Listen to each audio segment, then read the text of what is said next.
नमस्कार। Financial risk ये एक ऐसा शब्द है जिसे हम सब जानते हैं, पर क्या हम इसे सच में समझते हैं? चलिए आज इसी कॉन्सेप्ट को तोड़ते हैं और देखते हैं कि इसके पीछे की असली कहानी क्या है। बाजार में एक बात हमेशा सुनने को मिलती है, हाई रिस्क तो हाई रिटर्न। मतलब ज्यादा पैसा बनाना है तो भाई रिस्क तो लेना पड़ेगा। यही सुना है ना सबने? यही लगता है कि सच है। लेकिन एक मिनट के लिए रुकते हैं। असली सवाल ये नहीं है कि हाई रिस्क लेना चाहिए या नहीं। असली सवाल तो ये है कि हाई रिस्क लेने का हक किसके पास है, किसमें है वो कैपेसिटी। और बस यही है आज की सारी बातचीत का फोकस। तो इस बड़े सवाल का जवाब ढूंढने से पहले एक चीज आती है।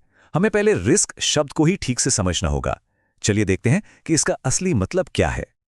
तो रिस्क की डेफिनेशन क्या है? ये बस पैसा खोने का चांस नहीं है, बिल्कुल नहीं।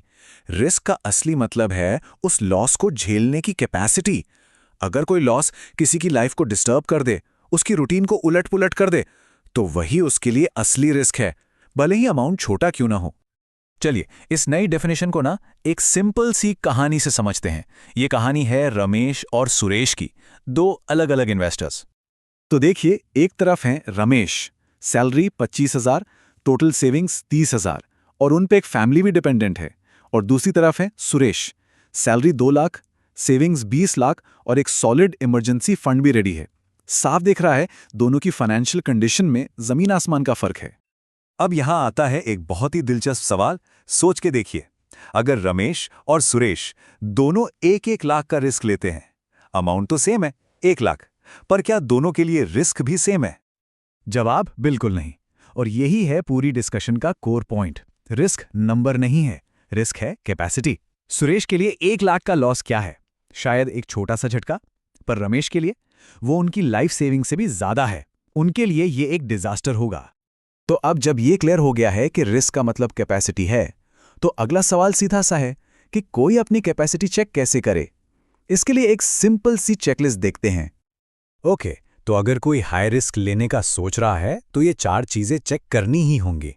नंबर 1, सरप्लस कैपिटल है, यानी वो एक्स्ट्रा पैसा जिसकी डेली लाइफ में जरूरत नहीं है। नंबर 2, इमरजेंसी फंड रेडी है, कम से कम 6 से 12 महीने के खर्चे साइड में रखे हैं। नंबर 3, नॉलेज और एक्सपीरियंस है, मार्केट की समझ है। और नंबर 4, शायद सबसे इंपॉर्टेंट, इमोशनल कंट्रोल है, मतलब लॉस होने पर पैनिक करके गलत सलत ट्रेड तो नहीं करेंगे। चलिए इस चेकलिस्ट को थोड़ा और प्रैक्टिकल बनाते हैं। एक छोटा सा सेल्फ टेस्ट करते हैं, ये समझने के लिए कि हम कहाँ स्टैंड करते हैं। ये टेबल चीजों को और आसान कर देता है। देखिए, एक तरफ हैं वो लोग जिन्हें हाई रिस्क नहीं लेना चाहिए, जैसे स्टूडेंट्स जिनकी इनकम नहीं है या जिनके सर पे लोन और ईएमआई का बोझ है। और दूसरी तरफ हैं वो लोग जो रिस्क ले सकते हैं, जिनकी इनकम स्टेबल है, जो लॉन्ग टर्म सोचते हैं और जो लॉस को एक लेसन की तरह देखते हैं, ना कि एक ट्रेजेडी की तरह। अब एक छोटा सा थॉट एक्सपेरिमेंट करते हैं। ईमानदारी से सोचिए। मान लीजिए आज किसी का 1 लाख का नुकसान हो गया, तो रिएक्शन क्या होगा? ए, नॉर्मल रहेंगे, आगे बढ़ जाएंगे। बी, रातों की नींद उड़ जाएगी। या सी, फैमिली में प्रेशर बनेगा, टेंशन होगी। अगर इस सवाल का जवाब बी या सी है, मतलब नींद उड़ जाएगी या घर में टेंशन होगी, तो इसका मतलब साफ है, हाई रिस्क के लिए अभी तैयार नहीं है। और ये बिल्कुल ओके है, इसमें कोई शर्म की बात नहीं। अपने लिमिट को समझना ही सबसे स्मार्ट चीज है। ओके, अब थोड़ा प्रो लेवल पे चलते हैं। चलिए देखते हैं कि जो मार्केट के प्रोफेशनल प्लेयर्स हैं वो रिस्क को कैसे देखते हैं। उनका तरीका शायद आपको हैरान कर दे। तो कितना रिस्क लेते हैं प्रोफेशनल्स एक ट्रेड में? गेस कीजिए। 10%? 20%? नहीं, सिर्फ 1 से 2%। That's it. सिर्फ 1-2% अपनी टोटल कैपिटल का। क्यों? क्योंकि उन्हें एक बात पता है, मार्केट में पैसा कमाने से ज्यादा जरूरी है मार्केट में टिके रहना। तो चलिए कुछ कॉमन मिथ्स को बस्ट करते हैं। पहला मिथ, हाई रिस्क से ही अमीर बनते हैं। सच्चाई? नहीं। स्मार्ट कैलकुलेटेड रिस्क को लंबे टाइम तक लेने से वेल्थ बनती है। दूसरा मिथ, मार्केट बहुत रिस्की है। सच्चाई? मार्केट रिस्की नहीं है, बिना प्लान के मार्केट में आने वाले लोग रिस्की हैं। तो आज की पूरी बातचीत का निचोड़ क्या है? की टेकअवेज।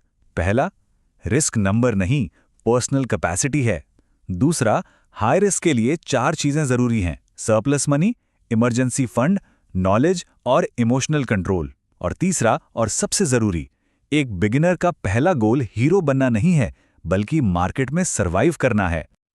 और आखिर में बस इस एक लाइन को हमेशा याद रखिएगा, मार्केट में हाई रिस्क लेने का हक सिर्फ उस इंसान को है जिसके लिए लॉस सिर्फ एक नंबर है, प्रॉब्लम नहीं।